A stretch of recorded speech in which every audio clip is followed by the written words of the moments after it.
هدى وقل رب أدخلني مدخل صدق وأخرجني مخرج صدق واجعل لي من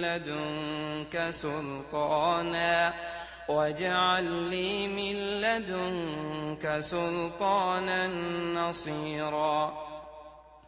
وقل جاء الحق وزهق الباطل إن الباطل كان زهوقا وننزل من القرآن ما هو شفاء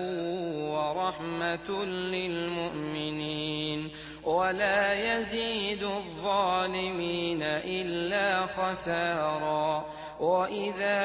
أنعمنا على الإنسان أعرض ونأى بجانبه وإذا مسه الشر كان يئوسا قل كل يعمل على شاكلته فربكم أعلم بمن هو أهدى سبيلا ويسألونك عن الروح قل الروح من أمر ربي وما أوتيتم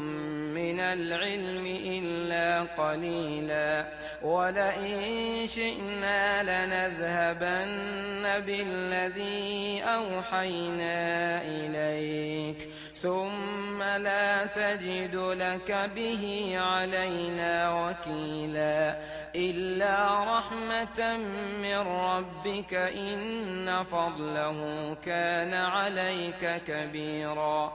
قل لئن اجتمعت الإنس والجن على أن يأتوا بمثل هذا القرآن لا يأتون بمثله ولو كان بعضهم لبعض ظهيرا ولقد صرفنا للناس في هذا القرآن من كل مثل فأبى أكثر الناس إلا كفورا وقالوا لن نؤمن لك